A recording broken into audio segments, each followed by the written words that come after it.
ನಮಸ್ಕಾರ ಸ್ನೇಹಿತರೆ, mastmaga.comಗೆ ಸ್ವಾಗತ. ನಾನು ಅಮರ್ ಪ್ರಸಾದ್. ಸ್ನೇಹಿತರೆ, 79ನೇ ಸ್ವಾತಂತ್ರ್ಯ ದಿನಾಚರಣೆ ಹೊತ್ತಲ್ಲಿ ಕೇಂದ್ರ ಸರ್ಕಾರ ಉತ್ತರ ಕರ್ನಾಟಕಕ್ಕೆ ದೊಡ್ಡ ಗಿಫ್ಟ್ ಕೊಟ್ಟಿದೆ. ಹುಬ್ಬಳ್ಳಿಯಲ್ಲಿ ವಿಶೇಷ ಆರ್ಥಿಕ ವಲಯ ಸ್ಪೆಷಲ್ ಎಕನಾಮಿಕ್ ಝೋನ್ಗೆ ಅಸ್ತು ಎಂದಿದೆ. ಇದಕ್ಕಾಗಿ 28 ಎಕರೆ ಜಾಗ ಕೂಡ ನಿಗದಿ ಮಾಡಲಾಗಿದೆ. ಇದರಿಂದ ಸಾವಿರಾರು ಉದ್ಯೋಗ ಸೃಷ್ಟಿಯಾಗುವುದು. ಹುಬ್ಬಳ್ಳಿ ದೇಶದ ಎಲೆಕ್ಟ್ರಾನಿಕ್ ಉತ್ಪನ್ನಗಳ ಶಕ್ತಿ ಕೇಂದ್ರವಾಗಿ ಬೆಳೆಯಬಹುದು ಅನ್ನೋ ವಿಶ್ಲೇಷಣೆ ನಡೀತಾ ಇದೆ, ಕರೆಕ್ಟಾಗಿ ಇಂಪ್ಲಿಮೆಂಟ್ ಆದರೆ. ಹಾಗಿದ್ರೆ ಏನಿದು SEZ? ಹುಬ್ಬಳ್ಳಿಯಲ್ಲಿ SEZ ಅಥವಾ SEZ ಇದು ಬಂದರೆ ಏನೆಲ್ಲ ಅನುಕೂಲ ಆಗುತ್ತೆ? ಎಷ್ಟು ಜನಕ್ಕೆ, ಹುಬ್ಬಳ್ಳಿ ಧಾರವಾಡ ಭಾಗದ ಜನಕ್ಕೆ ಅಲ್ಲೇ ಜಾಬ್ ಸಿಗತ್ತೆ? ಉತ್ತರ ಕರ್ನಾಟಕದ ಆರ್ಥಿಕತೆ ಹೇಗೆ ನೆರವಾಗಬಹುದಿದು? ದೇಶದ ಎಲೆಕ್ಟ್ರಾನಿಕ್ಸ್ ಕ್ಷೇತ್ರಕ್ಕೆ ಹೇಗೆ ಕೊಡುಗೆಯನ್ನು ಕೊಡಬಹುದು? ಎಲ್ಲವನ್ನ ಈ ವರದಿಯಲ್ಲಿ ಎಕ್ಸ್ಪ್ಲೋರ್ ಮಾಡ್ತಾ ಹೋಗೋಣ, ತಿಳ್ಕೊಳ್ತಾ ಹೋಗೋಣ. ಕಡೆ ತನಕ ಮಿಸ್ ಮಾಡಿದೆ ನೋಡಿ. ಉತ್ತರ ಕರ್ನಾಟಕಕ್ಕೆ ಬಂಪರ್, ಹುಬ್ಬಳ್ಳಿಯಲ್ಲಿ SEZ ಸ್ಥಾಪನೆಗೆ ಸಮ್ಮತಿ. ಕರ್ನಾಟಕದ ಹೃದಯ ಭಾಗ, ಉತ್ತರ ಕರ್ನಾಟಕದ ಆರ್ಥಿಕ ರಾಜಧಾನಿ ಹುಬ್ಬಳ್ಳಿಯಲ್ಲಿ ಕೇಂದ್ರ ಸರ್ಕಾರ ಹೊಸ ವಿಶೇಷ ಆರ್ಥಿಕ ವಲಯವನ್ನ ಘೋಷಣೆ ಮಾಡಿದೆ. ಧಾರವಾಡ ಜಿಲ್ಲೆಯ ಇಟಿಗಟ್ಟಿಗೆ ಈ ವಿಶೇಷ ಸ್ಥಾನ ಸಿಕ್ಕಿದೆ. ಈ ಪ್ರಾಜೆಕ್ಟ್ ಹುಬ್ಬಳ್ಳಿಯಿಂದ ಕೇವಲ 5 ಕಿಲೋಮೀಟರ್ ದೂರದಲ್ಲಿರೋ ಪ್ರದೇಶ ಇದು. ಎಕ್ವಸ್ ಇನ್ಫ್ರಾದ Hubballi durable goods cluster company special economic zone ಸ್ಥಾಪನೆ ಮಾಡ್ತೀವಿ ಅಂತ ಪ್ರಪೋಸಲ್ ಕೊಟ್ಟಿತ್ತು. ಅದಕ್ಕೀಗ ಕೇಂದ್ರ ಸರ್ಕಾರ ಓಕೆ ಮಾಡಿದೆ. ಇದಕ್ಕಾಗಿ 11.55 ಹೆಕ್ಟೇರ್ ಜಾಗವನ್ನ ಗುರುತಿಸಲಾಗಿದೆ. ಇಲ್ಲಿ ಎಲೆಕ್ಟ್ರಾನಿಕ್ಸ್ ಕಾಂಪೋನೆಂಟ್ಗಳ ಉತ್ಪಾದನಾ ಘಟಕ ನಿರ್ಮಾಣ ಆಗುತ್ತೆ. ಈ ಸಂಬಂಧ ಸುಮಾರು 100 ಕೋಟಿ ರೂಪಾಯಿ ಹೂಡಿಕೆ ಮಾಡಲಾಗುತ್ತೆ ಅಂತ ಕೇಂದ್ರ ವಾಣಿಜ್ಯ ಸಚಿವಾಲಯ ಘೋಷಣೆ ಮಾಡಿದೆ. ಈ ಅನೌನ್ಸ್ಮೆಂಟ್ ಆಗಿದ್ದೇ ತಡ ಇದಕ್ಕೆ ಆ ಭಾಗದವರೇ ಆದ ಕೇಂದ್ರ ಆಹಾರ ಸಚಿವ ಪ್ರಹ್ಲಾದ್ ಜೋಶಿ ಪ್ರತಿಕ್ರಿಯೆ ಕೊಟ್ಟಿದ್ದಾರೆ. ಒಟ್ಟು 391 ಎಕರೆ ಜಾಗ ಹೊಂದಿರೋ ಎಕ್ವಸ್ ಇನ್ಫ್ರಾದ ಹುಬ್ಬಳ್ಳಿ ಡ್ಯೂರಬಲ್ ಗೂಡ್ಸ್ ಕ್ಲಸ್ಟರ್ನಲ್ಲಿ ಈಗ 28 ಎಕರೆ ಭೂಮಿಯನ್ನ ಎಲೆಕ್ಟ್ರಾನಿಕ್ಸ್ SEZ ಅಂತ ಗುರುತಿಸಲಾಗಿದೆ. ಇದು ಉತ್ತರ ಕರ್ನಾಟಕದಲ್ಲೂ ಕೂಡ ಹುಬ್ಬಳ್ಳಿ ಧಾರವಾಡದ ಕೈಗಾರಿಕೋದ್ಯಮಿಗಳಿಗೆ ಖುಷಿ ವಿಚಾರ ಅಂತ ಹೇಳಿದ್ದಾರೆ. ಅಲ್ಲದೆ ಮುಂದಿನ ದಿನಗಳಲ್ಲಿ ಉತ್ತರ ಕರ್ನಾಟಕ ಭಾಗಕ್ಕೆ ಹೊಸ ಎಲೆಕ್ಟ್ರಾನಿಕ್ಸ್ ಉದ್ಯಮಗಳು ಬಂದಂತೆ SEZನ ಇನ್ನಷ್ಟು ಎಕ್ಸ್ಟೆಂಡ್ ಮಾಡೋ ಉದ್ದೇಶ ಇದೆ. ಈ SEZ ಜಾಗತಿಕ ಎಲೆಕ್ಟ್ರಾನಿಕ್ಸ್ ಉತ್ಪಾದನೆಯ ಪವರ್ ಹೌಸ್ ಆಗಿ ಬದಲಾಗೋ ಸಾಧ್ಯತೆ ಇದೆ. ತಮ್ಮ ಮನವಿಗೆ ಸ್ಪಂದಿಸಿದ್ದಕ್ಕಾಗಿ ಕೇಂದ್ರ ವಾಣಿಜ್ಯ ಮತ್ತು ಕೈಗಾರಿಕಾ ಸಚಿವ ಪಿಯೂಷ್ ಗೋಯಲ್ ಹಾಗೂ ರಾಜ್ಯದ ಬೃಹತ್ ಕೈಗಾರಿಕಾ ಸಚಿವ MB ಪಾಟೀಲ್ಗೆ ಧನ್ಯವಾದ ಅನ್ನೋ ಹೇಳಿಕೆಯನ್ನ ಕೊಟ್ಟಿದ್ದಾರೆ. ಹಾಗಿದ್ರೆ ಏನಿದು SEZ ಅಥವಾ SEZ? ಸ್ನೇಹಿತರೆ, SEZ ಹೆಸರೇ ಹೇಳುವಂತೆ ವಿಶೇಷ ಆರ್ಥಿಕ ವಲಯ. ಸರ್ಕಾರ ಕೆಲವೊಂದು ಜಾಗವನ್ನ ಸ್ಪೆಷಲ್ ಏರಿಯಾ ಅಂತ ಗುರುತಿಸಿರುತ್ತೆ. ಆ ಜಾಗದಲ್ಲಿ ಉದ್ಯಮ ಹೆಚ್ಚಲಿ ಅನ್ನೋ ಕಾರಣಕ್ಕೆ ಸರ್ಕಾರ ಆರ್ಥಿಕ ನಿಯಮಗಳನ್ನ ಸಡಿಲಿಸಿ ಇಲ್ಲಿನ ಕಂಪನಿಗಳಿಗೆ ಕೆಲ ವಿಶೇಷ ಸವಲತ್ತನ್ನ ಕೊಟ್ಟಿರುತ್ತೆ. ಸಾಮಾನ್ಯ ಕೈಗಾರಿಕೆಗಳಿಗೆ ಅಂದ್ರೆ ಬೇರೆ ಜಾಗಗಳಲ್ಲಿರೋ ಫ್ಯಾಕ್ಟರಿಗಳಿಗೆ ಅನ್ವಯಿಸುವ ನಿಯಮ ಈ ಭಾಗದ ಕಂಪನಿಗಳಿಗೆ ಅನ್ವಯ ಆಗಲ್ಲ. ಹಾಗಿದ್ರೆ ಏನೆಲ್ಲ ವಿಶೇಷ ಸವಲತ್ತಿರುತ್ತೆ? ಮುಖ್ಯವಾಗಿ ಇಲ್ಲಿ ಉತ್ಪಾದನೆ ಮಾಡೋ ಕಂಪನಿಗಳು ತಾವು ಆಮದು ಮಾಡಿಕೊಳ್ಳೋ ಸರಕುಗಳಿಗೆ, ಬಿಡಿ ಭಾಗಗಳಿಗೆ ಅಥವಾ ರಾ ಮೆಟೀರಿಯಲ್ಗೆ ಹೆಚ್ಚಿನ ಸುಂಕ ಕಟ್ಟಬೇಕಾಗಿಲ್ಲ. ಕಸ್ಟಮ್ ಡ್ಯೂಟಿ, ಎಕ್ಸೈಸ್ ಡ್ಯೂಟಿಯಿಂದ, GSTನಿಂದ ವಿನಾಯಿತಿ ಕೊಡ್ತಾರೆ. ಅಲ್ಲದೆ ಇಲ್ಲಿನ ಕಂಪನಿಗಳಿಗೆ ಸಾಮಾನ್ಯ ಉದ್ಯಮಗಳಂತೆ ಸರ್ಕಾರದ ಕಾಟ ಕಮ್ಮಿ ಇರುತ್ತೆ, ಪೇಪರ್ ವರ್ಕ್ ಕಮ್ಮಿ ಇರುತ್ತೆ. ಸರ್ಕಾರ ಬೇಗ ಬೇಗ ಕ್ಲಿಯರೆನ್ಸ್ ಕೊಡುತ್ತೆ, ಸಿಂಗಲ್ ವಿಂಡೋ ಕ್ಲಿಯರೆನ್ಸ್ ಇರುತ್ತೆ. ತೀರಾ ಕಾಂಪ್ಲೆಕ್ಸ್ ರೂಲ್ಸ್ ಹೇರಲ್ಲ, ಸಿಂಪಲ್ ರೂಲ್ಸ್ ಇರುತ್ತೆ. ಹಾಗೆ ಉತ್ತಮ ರಸ್ತೆ, internal transportation system, parking, loading area, water supply, current supply, drainage system, telecom, ಅಗತ್ಯ ಡೇಟಾ ವ್ಯವಸ್ಥೆ, ಹೀಗೆ ಇಲ್ಲಿನ ಮೂಲಸೌಕರ್ಯಕ್ಕೆ ಎಲ್ಲವೂ ಅಲ್ಲೇ ಸಿಗೋ ರೀತಿಯಲ್ಲಿ ವಿಶೇಷ ಒತ್ತು ಕೊಟ್ಟು ನಿರ್ಮಾಣ ಮಾಡಲಾಗುತ್ತೆ. ಜೊತೆಗೆ ಎಕ್ಸ್ಪೋರ್ಟ್ಗೆ ಹೆಚ್ಚಿನ ಅಂದ್ರೆ ರಫ್ತಿಗೆ ಆದ್ಯತೆ ಜಾಸ್ತಿ ಕೊಡಲಾಗುತ್ತೆ. ಹೀಗಾಗಿ ಹೂಡಿಕೆಗೆ ಪೂರಕವಾಗುವಂತೆ ಕೂಡ ಇಲ್ಲಿ ಸಾಕಷ್ಟು ಬಿಸ್ನೆಸ್ ಫ್ರೆಂಡ್ಲಿ ವಾತಾವರಣವನ್ನ ಕ್ರಿಯೇಟ್ ಮಾಡಲಾಗಿರುತ್ತೆ. ಇನ್ನು ಸ್ನೇಹಿತರ, ವರದಿಯಲ್ಲಿ ಮುಂದುವರಿಯುವ ಮುನ್ನ 7 ಸ್ಯಾಂಡ್ಸ್ ಟೂರಿಸಂ ಕಂಪನಿ ಶಿರಡಿ ಹಾಗೂ 3 ಜ್ಯೋತಿರ್ಲಿಂಗಗಳ 2 ನೈಟ್ 3 ಡೇಸ್ ಪ್ರವಾಸವನ್ನ ಆಯೋಜಿಸಿದೆ. ಶಿರಡಿ ಸಾಯಿಬಾಬಾ, ಭೀಮಾಶಂಕರ, ನಾಶಿಕ್ ತ್ರಯಂಬಕೇಶ್ವರ, ಪಂಚವಟಿ, ಕೃಷ್ಣೇಶ್ವರ ಜ್ಯೋತಿರ್ಲಿಂಗ ಎಲ್ಲವರಕ್ಕೆ ಹೋಗೋದಿರುತ್ತೆ.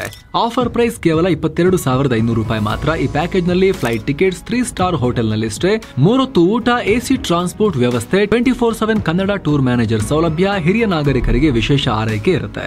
ಹೊರಡೋ ದಿನ 10 ಸೆಪ್ಟೆಂಬರ್ 2025. ಕೆಲವೇ ಸೀಟುಗಳು ಲಭ್ಯ. ಆಸಕ್ತರು ಈ ನಂಬರ್ಗೆ ಕಾಲ್ ಮಾಡಿ ನಿಮ್ಮ ಸೀಟನ್ನ ಕೂಡ ಬುಕ್ ಮಾಡಿ. ಬನ್ನಿ ಈಗ ವರದಿಯಲ್ಲಿ ಮುಂದುವರಿಯೋಣ. 15 ಫ್ಯಾಕ್ಟರಿ ಸ್ಥಾಪನೆ, 20,000 ಉದ್ಯೋಗ ಸೃಷ್ಟಿ. ಸ್ನೇಹಿತರೆ, ಹುಬ್ಬಳ್ಳಿಯ ಇಟಿಗಟ್ಟಿ ಜಾಗನ ಎಲೆಕ್ಟ್ರಾನಿಕ್ SEZ ಅಂತ ಡಿಕ್ಲೇರ್ ಮಾಡಿರೋದ್ರಿಂದ ಭಾರಿ ಪ್ರಮಾಣದಲ್ಲಿ ಉದ್ಯೋಗ ಆದಾಯ ಸೃಷ್ಟಿಯಾಗುತ್ತೆ. ಇಲ್ಲಿ ಎಲೆಕ್ಟ್ರಾನಿಕ್ಸ್ ಕಂಪನಿಗಳು, ಅದರಲ್ಲೂ ಕೂಡ durable goods, TV, laptop, fridge, washing machine, ಇತರ ಗೃಹ ಬಳಕೆ ವಸ್ತುಗಳನ್ನ ತಯಾರಿಸೋ ಕಂಪನಿಗಳು ಹುಬ್ಬಳ್ಳಿಗೆ ಬರ್ತವೆ. ಜೊತೆಗೆ PCB circuit, semiconductor, LED, power electronics ಕಂಪನಿಗಳು ಕೂಡ ಬರ್ಬೋದು. ಅಲ್ಲದೆ ಇವುಗಳಿಗೆ ಪೂರಕವಾಗಿ plastic moulding, sheet metal fabrication, packaging units, logistics ನಂತಹ ಸಪ್ಲೈಯರ್ಗಳು ಇಲ್ಲಿ ಬಂದು ಸೆಟಪ್ ಆಗ್ಬೋದು. ಅಲ್ಲದೆ ಒಂದು ಅಂದಾಜಿನ ಪ್ರಕಾರ 28 ಎಕರೆ ಜಾಗದಲ್ಲಿ 14ರಿಂದ 15 ಮೀಡಿಯಂ ಸೈಜ್ ಫ್ಯಾಕ್ಟರಿಗಳನ್ನು ನಿರ್ಮಾಣ ಮಾಡಬಹುದು. ಹೀಗಾಗಿ ಈ SEZ ಸ್ಥಾಪನೆಯಿಂದಾಗಿ ಎಲ್ಲ ಸೇರಿ ಸುಮಾರು 20,000 ಉದ್ಯೋಗ ಸೃಷ್ಟಿಯಾಗಬಹುದು ಅನ್ಕೊಂಡಂತೆ ಪ್ಲಾನ್ ಪ್ರಕಾರ ಎಲ್ಲವೂ ಇಂಪ್ಲಿಮೆಂಟ್ ಆದ್ರೆ. ಅಲ್ಲದೆ ಮ್ಯಾನುಫ್ಯಾಕ್ಚರಿಂಗ್ ಹೇಗೆ ಅಂದ್ರೆ ಸ್ಟ್ರಾಂಗ್ ಬ್ಯಾಕ್ವರ್ಡ್ ಇಂಟಿಗ್ರೇಷನ್ ಮತ್ತು ಫಾರ್ವರ್ಡ್ ಇಂಟಿಗ್ರೇಷನ್ ಹೊಂದಿರೋ ಕ್ಷೇತ್ರ. ಅಂದ್ರೆ ಮ್ಯಾನುಫ್ಯಾಕ್ಚರಿಂಗ್ ಅಷ್ಟೇ ಅಲ್ಲದೆ ಅದಕ್ಕೆ ಪೂರಕವಾಗಿ ಸಪ್ಲೈಯರ್ಸ್, ಅಸೆಂಬ್ಲರ್ಸ್ ಅಂತ ಸಾಕಷ್ಟು ಕಂಪನಿ ಬೇಕಾಗ್ತವೆ. ಹೀಗಾಗಿ ಅನೇಕ ಇಂಡೈರೆಕ್ಟ್ ಉದ್ಯೋಗ ಕೂಡ ಸೃಷ್ಟಿಯಾಗುತ್ತೆ. ಇನ್ನು ಯುನಿಡೋ ಅಂದ್ರೆ ವಿಶ್ವಸಂಸ್ಥೆಯ ಕೈಗಾರಿಕಾ ಅಭಿವೃದ್ಧಿ ವಿಭಾಗದ ಪ್ರಕಾರ ಮ್ಯಾನುಫ್ಯಾಕ್ಚರಿಂಗ್ ಕ್ಷೇತ್ರದಲ್ಲಿ ಸೃಷ್ಟಿಯಾಗುವ ಪ್ರತಿಯೊಂದು ನೇರ ಉದ್ಯೋಗದಿಂದ ಹೆಚ್ಚುವರಿಯಾಗಿ 2.2 ಪರೋಕ್ಷ ಉದ್ಯೋಗ ಸೃಷ್ಟಿಯಾಗುತ್ತೆ. ಅಂದ್ರೆ ಒಂದು ಮ್ಯಾನುಫ್ಯಾಕ್ಚರಿಂಗ್ ಜಾಬ್ನಿಂದ ಟೋಟಲ್ 3.2 ಉದ್ಯೋಗ ಸೃಷ್ಟಿಯಾದಂತಾಗುತ್ತೆ. CEPR, centre for economic policy research, ಭಾರತದ SEZಗಳನ್ನು ಸ್ಟಡಿ ಮಾಡಿರೋ ಪ್ರಕಾರ ಮ್ಯಾನುಫ್ಯಾಕ್ಚರಿಂಗ್ನ ಪ್ರಭಾವ ಸುತ್ತಮುತ್ತ 10 ಕಿಲೋಮೀಟರ್ ಪ್ರದೇಶಕ್ಕೂ ಆರ್ಥಿಕ ಪರಿಣಾಮಗಳನ್ನು ಬೀರುತ್ತೆ. ಅಂದರೆ SEZ ಬರುತ್ತಲ್ಲ, ಅದರ 10 ಕಿಲೋಮೀಟರ್ ಸುತ್ತಳತೆಯಲ್ಲಿ ಹೊಸ ಉದ್ಯೋಗ, ಆರ್ಥಿಕ ಚಟುವಟಿಕೆ ಗರಿಗೆದರುತ್ತೆ. ಆ ಲೆಕ್ಕದಲ್ಲಿ ನೋಡೋದಾದ್ರೆ ಹುಬ್ಬಳ್ಳಿಯಲ್ಲಿ 40ರಿಂದ 50 ಸಾವಿರ ಹೊಸ ಜಾಬ್ಸ್ ಕ್ರಿಯೇಟ್ ಆಗ್ಬೋದು. ಅಲ್ಲದೆ ಇದರಿಂದ ಸ್ಥಳೀಯ ಹಾಗೂ ರಾಜ್ಯದ ಆರ್ಥಿಕತೆಗೂ ಕೂಡ ಸಾವಿರಾರು ಕೋಟಿ ರೂಪಾಯಿ ಹರಿದು ಬರುತ್ತೆ.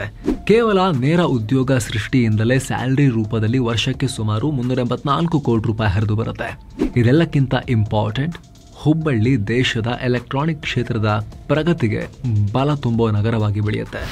ಜಾಸ್ತಿ ಆಗ್ತಿದೆ ಚಿಪ್ ಆಮದು. ಸ್ನೇಹಿತರೆ, ಭಾರತ ಎಲೆಕ್ಟ್ರಾನಿಕ್ಸ್ ತಯಾರಿಕೆಯಲ್ಲಿ ದೊಡ್ಡ ಸಾಧನೆ ಮಾಡದೆ ಹೋದ್ರೂ ಕೂಡ ತಕ್ಕ ಮಟ್ಟಿಗೆ ಬೆಳೀತಾ ಇದೆ. ಅದರಲ್ಲೂ ಮೊಬೈಲ್ ಫೋನ್ ತಯಾರಿಕೆಯಲ್ಲಿ ಈಗ ಪವರ್ ಹೌಸ್ ಆಗ್ತಾ ಇದೆ. ಅಸೆಂಬ್ಲಿಯಲ್ಲಿ ಮುಖ್ಯವಾಗಿ 2024ರ ಆರ್ಥಿಕ ವರ್ಷದಲ್ಲಿ ಭಾರತ 4.1 ಲಕ್ಷ ಕೋಟಿ ಮೌಲ್ಯದ ಮೊಬೈಲ್ ಫೋನ್ ತಯಾರಿಸಿದೆ. ಇದರಲ್ಲಿ 1.74 ಲಕ್ಷ ಕೋಟಿ ಮೌಲ್ಯದ ಮೊಬೈಲ್ಗಳನ್ನು ವಿದೇಶಗಳಿಗೆ ರಫ್ತು ಕೂಡ ಮಾಡಿದೆ. ಆದರೆ ಸಮಸ್ಯೆ ಏನು ಅಂದರೆ ಹೈಯರ್ ವ್ಯಾಲ್ಯೂ ಇನ್ಪುಟ್ಸ್ದು, ಅಂದರೆ semiconductors, PCB units, specialised components, ಈ ರೀತಿ ಬಿಡಿ ಭಾಗಗಳದ್ದು. 2024ರಲ್ಲಿ 1.7 ಲಕ್ಷ ಕೋಟಿ ಮೌಲ್ಯದ ಎಲೆಕ್ಟ್ರಾನಿಕ್ಸ್ ಕಾಂಪೋನೆಂಟ್ಗಳನ್ನು ವಿದೇಶಗಳಿಂದ ಆಮದು ಕೂಡ ಮಾಡಿಕೊಂಡಿದ್ದೇವೆ. ಇದರರ್ಥ ಭಾರತ ತನಗೆ ಬೇಕಾದ 50% ಕಾಂಪೊನೆಂಟ್ಗಳನ್ನು ಹೊರ ರಾಷ್ಟ್ರಗಳಿಂದ ತರಿಸ್ಕೊಂಡಿದೆ ಅಂತ ಅರ್ಥ.